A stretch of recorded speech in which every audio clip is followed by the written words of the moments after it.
kitchen. Ilinis ko po yung dalawang CR. Pinakita ko man, ilinis ko na yan. Sabi niya, huwag ka na maglinis, ako na maglilinis. Sabi ko, kaya nga nililinis ko na para hindi ka na maglilinis.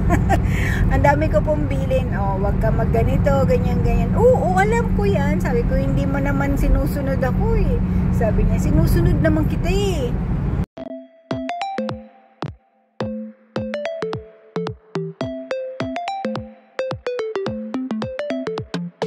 Good morning! Ayan po, nag-aayos ng sinampay. Kain na tayo! Bakit?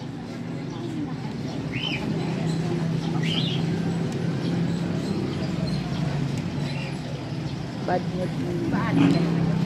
Bad mood. Sabay na, anong oras na? Kain na tayo.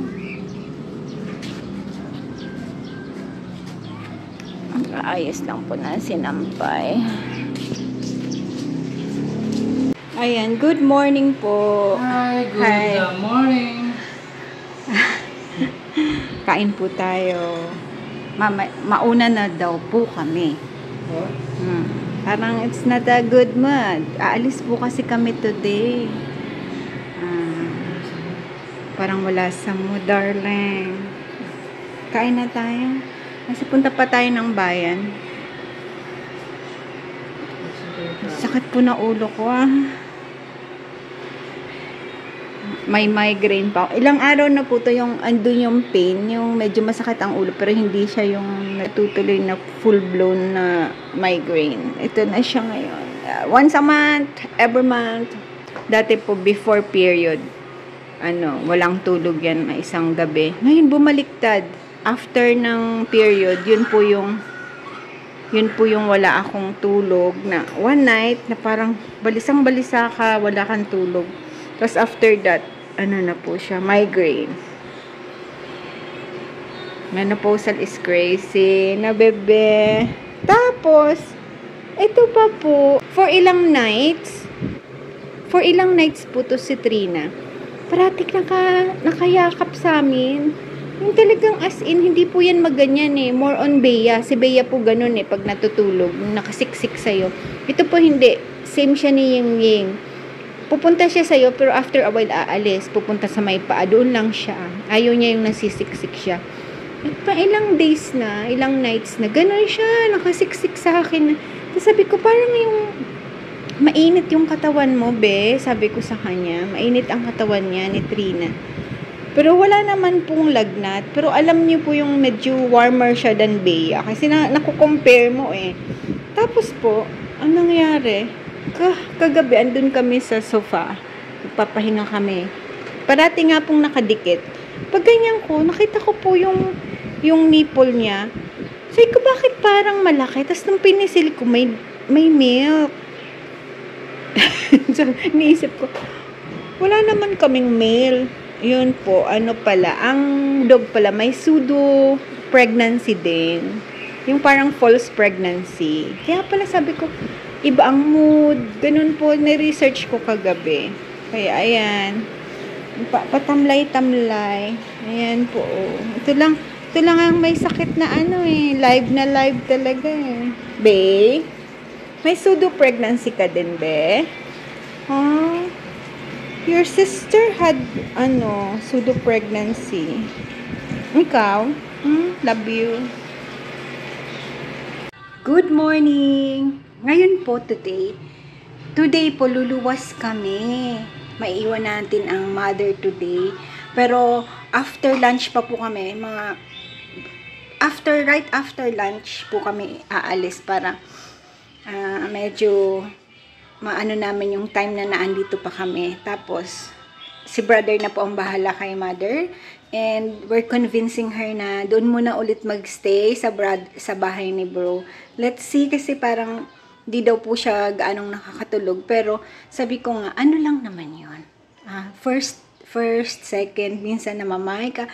Pero after that, pag nasanay ka na, magiging parang second home mo. Gusto ko po kasi ma-feel niya yung second home niya yung farm. Kasi pag umaalis kami, para hindi din naiistorbo si na brother na pupunta dito. Tsaka si Mama Beth po. Diba, nakakahiya naman. Nag-i-stay pa dito si Mama Beth just to may makasama siya, di ba? Yun. Ako po bago aalis, I'm preparing all the things na kailangan ko i-prepare. Yung aking sambong, i-ferment ko na po today. Ito. Kailangan ko po ito ma-ferment. Ayan. Ito po ang aking buhay. Ayan. Buhay ko ng camera ko. Hi! Andun ako sa CCTV. Papakita ko sa inyo ang aking tripod. Ayan. Ito po. Ikakat ko lang siya ng ganyan. Yung iba, liliitan natin. Ayan.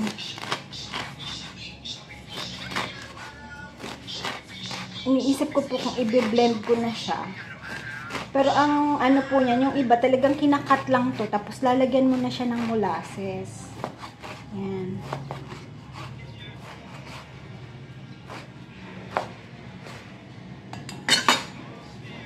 Iniisip ko kasi, pagkatapos ng dog, ako ang iinom. Magsasambong po ako. Kasi maganda po yan for let's say you're a stone former na tinatawag. Kung stone former po kayo, let's say, dati nagkaroon kayo ng kidney stone, ano po yun? Given na pag nag-form ka ng stone former ka na po nun. Every other ilang months, let's say every 6 months or once a year, you have to clean your kidney. Kailangan po ma-detoxify mo yung kidney mo to flush out yung mga meron ka na naman yan na maliliit. Kasi once po nag-form kayo ng stone former ka, ibig sabihin. Lalo na if yung diet mo, mataba, mahilig ka sa mga laman loob, ganyan po. Stone former ka po nun. Aasahan mo niya, after ilang years, kung lumaki yung stone mo, sisingilin ka ulit po nun. Magkaka-stone ka na naman sa kidney mo. Tapos, ganun din po ang gall. Yung may mga gallstone, ganun din. Once na naka-form ka ng gallstone at na-flush out mo yon, na hindi ka na-opera, asahan niyo po, pagdating ng panahon, meron ka ulit. Kaya maganda po yung once a year man lang, mag-flushing ka. Yun po. Ito po, nilagyan ko lang siya ng kaunting water. Tapos, biblend ko po yung iba. Yung iba po, ilalagay ko lang yan sa ilalim. Tapos ito, bubuhusan ko siya ng papakita ko po sa inyo mamaya. Biblend ko lang po ito.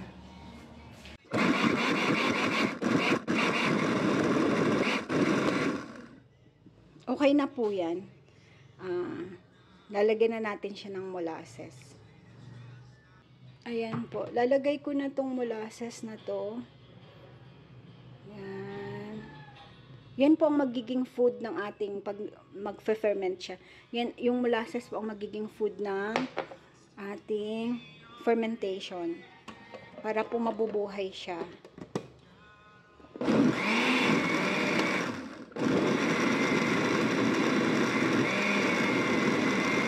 Okay na po yan. Lalagay na natin yan sa bottle. Ganun lang po ang paggawa nito. Dito ko po siya ilalagay sa pitcher na to. Kasi ito pong pitcher na to, may pag ginanon mo siya, nakalock naman siya dito. Pero meron siyang labasan ng kaunti dito po. Oh. Kailangan kasi medyo may labas siya ng kaunti. Kasi mag-aano po yun, mabubuhay po siya, di ba? Parang ganito po. Ito yung sambong din po to na may molasses. Ayan. Hindi po yan masyadong nakatakip. Kaunti lang na. Hindi ko siya sinasarado. May lang, ganyan lang siya. Open lang siya ng kaunti. Para po, may lalabasan yung air. Pag na siya, nag-ferment na siya, kailangan may lalabasan ng kaunti. Kung hindi, pagbukas nyo po niyan, it's either mamamatay yung yung piniferment nyo, or pagbukas nyo po sasabog siya. Kailangan po talaga may nilalabasan. Ito po, lalagay natin ngayon yung mga na-chop up lang na hindi natin siya nilagay sa blender. Yan. Ito po kasi is slow releasing lang yan. pag nababad po niyan, i-release niya din yung katas niyan. Slow releasing lang siya. Ayan. Ayan, gaganatuhin lang po natin. Ayan. Tapos niyan po, lalagay na natin yung eto. Wait lang po Ito po, matamis na bao. Optional siya. Optional na lalagyan mo siya. Yan. Ito po lalagyan ko para, kasi hindi ko siya mamomonitor for ilang days. Baka matagal lang kami. Hindi ko po alam kasi matigas talagang matamis na bao. Ayun. Ito po, yan. Lalagay ko lang siya dito. Yan. Okay na po yan. Kasi yun, matagal po yun matunaw. Diba? What's this one? Lalagay na natin. Wait lang. Sana kasya. Hopefully.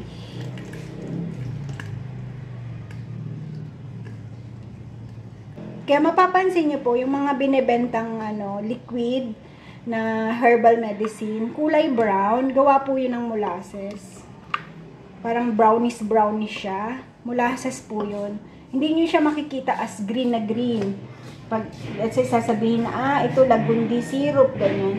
Hindi mo siya makikita na green kasi nga po, naka-ferment po yun, piniferment yun.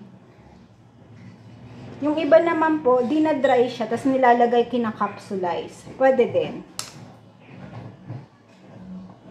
Pero isa sa pinaka-the best to multiply, para mamumultiply mo yung benefits ng herbal medicine mo is through fermentation.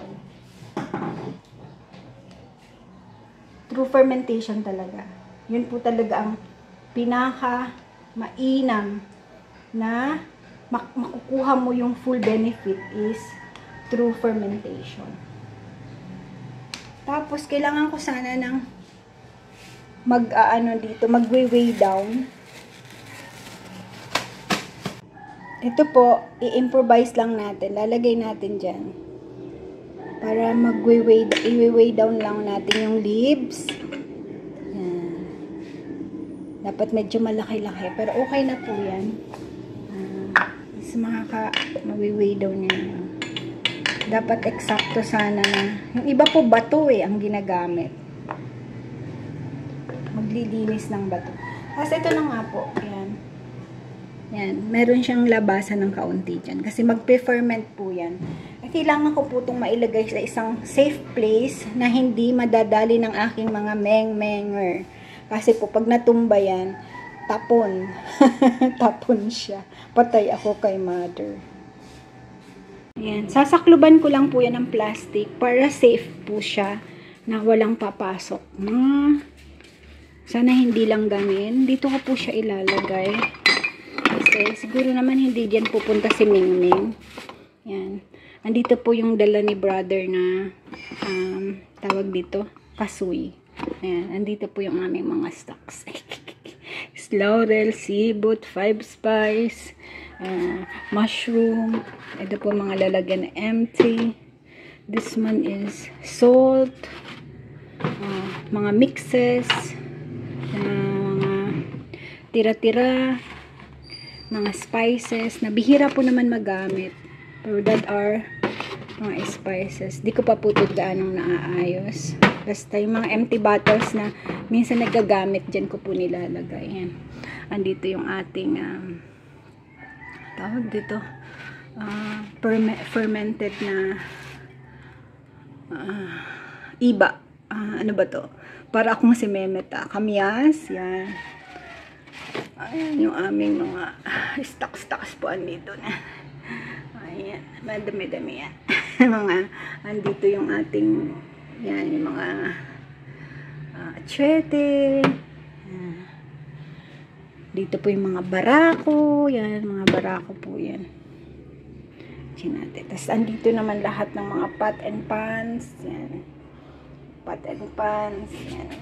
Ganun lang po ang aming buhay. Tapos, once in a while, pagka after mga 2 months, syempre magiging mess up siya. Aayusin ko lang po ulit yan. Mabilis lang naman. Ang bilis po ng oras. Ako po'y gagawa pa ng pagkain ng aking mga bebe. Hindi ko po ito nagawa kahapon. Ayan. Dadagdagan ko po yan ng sayote. Tapos, malunggay. Tsaka, talbos ng kamote. Laga lang po without salt or whatsoever. Ayan. Gustuhan naman po nila. Nag-aagaw-agawang pa sila. Di ba po? Ayan po. Baluwas na kami. Daday. Asa na tayo, Daday? Where are we na? Balagtas. Balagtas na daw po. Medyo na traffic lang po kami ng palabas ng Arayat. Hindi na. Saan ba yun? Santo Domingo. So, Santa Ana, Santo Domingo po. Medyo traffic. Tapos, nung nakalagpas naman kami dito, doon, bandang SM, medyo traffic konti. Tapos, di po kasi kami nag-San Simon. Kasi, last time na nag-San Simon kami, grabe po. 3 hours, abot kami ata. Almost 3 and a half, no? Ang tagal po namin doon. May ginagawa po yung San Simon na road. Kaya, sabi ko kay Daddy, dito na tayo San Fernando mag-exit. Ayun. Medyo traffic din kasi marami pong roadworks ngayon. Kaya, ayan, tayo ay buti naman po dito, okay naman. Tuloy-tuloy naman. Sana naman kami hindi malate. Kasi po, pinatapos ko munang matapos mag-lunch si Mama. Tapos maayos yung maayos na yung kitchen. Malinis na. Nilinis ko po yung 2 CR. Pinakita ko, nilinis ko na yan. Sabi niya, huwag ka na maglinis. Ako na maglilinis. Sabi ko, kaya nga nililinis ko na para hindi ka na maglilinis. Ang dami ko pong bilin. Huwag ka magganito, ganyan. Oo, alam ko yan. Sabi ko, hindi mo naman sinusunod ako eh. Sabi niya, sinusunod naman kita eh. Pero hindi naman po talaga niya ako sinusunod. Kasi kaninang umaga na naman, nakita ko na naman siya. Nasilip ko yung paa niya, may hawak-hawak na naman siyang yung tubo po na plastic na blue. Kinakalkal niya na naman yung sapa. Tapos sumigaw ako, Ma, tara na, kumain na tayo. Nakita ko po, dali-dali siya. Dali-dali siya umalis ng sapa. Kikita ko yung paa niya eh. Kaso andun din naman ako, nakita ko siya. Sabi ko, huwag ka na kasi mag-ano niyan. Hayaan mo na yan. Wala tayong magagawa dyan. Walang solusyon po yun eh. Yung sapa na yun. Hanggat yung mga tao nagtatapon, talagang parating may basura dun sa may harapan namin. Diba? Wala po kaming magagawa doon. Kaya nga sabi, yun. Malapit na tayo ng tollgate na, yes. Wow. Tollgate na, yan na po. Medyo pasinsin na ng kaunti. Okay. Bukawi. We're on Bukawi na. Grabe, ang mahal lang. Ito na po ang katotohanan. Mahal ng tollgate tapos. Ito na ang katotohanan, Lex. What's going on? Mahal ng tollgate natin tapos ganito. Dapat Lex, do something about it.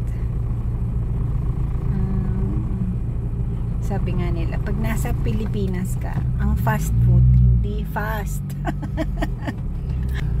Grabe yung last nating Jollibee, di ba? Sa'yo na yung kape mo. Kasi nga po palang McDo doon. Yung 2, sabi ni Chichi, Jollibee na lang. Sabi ko, dito na lang layo lahat. Iniisip po namin mag-take out lang, tapos mag-tokyo-tokyo kaming mga matatanda. Hindi din naman nangyari. Sabi ko siya, dito na lang tayo, no ma? Ang tagal namin. Nasa senior city. Senior citizen ba kami? 1 hour mahigit. Yung 2 po, pupunta sa akin. Tapos sabi ko, Daddy, ano ko kasi madaming tao mamaya. Malingat kami, diba, sa 2 bata. Sabi ko, doon na lang lahat kay Daddy. Doon na lang kayo kasi pupunta sa akin, tapos tatakbo. Ako, Sabi ko, si daddy naka ano eh. Andun lang, susunod-sunod sa dalawang bata eh. Ay ko, doon na lang kayo kay Uwama. Ang tagal po kasi talaga nagugutom na. Nung nakita ni Chichi ni Rowan si Chichi na kumain ng spaghetti, kain din siya. Ang bilis ni Rowan sa spaghetti. Nagutom. Nagutom po. Nakakatawa. Matindi ito, darling. Ano-anuhan na. Dikit-dikit na to, darling. Dikit-dikita na sila. Ayun o. Kakambyo-kambyuhan na. Sige lang. Relax lang tayo. Makakarating din tayo. Go placidly amid the noise and the haste. And remember what peace there may be in silence. As far as possible, without surrender, be on good terms with all persons. Desiderata. Thank you for watching. Please like, subscribe, push that notification bell, and share. Maraming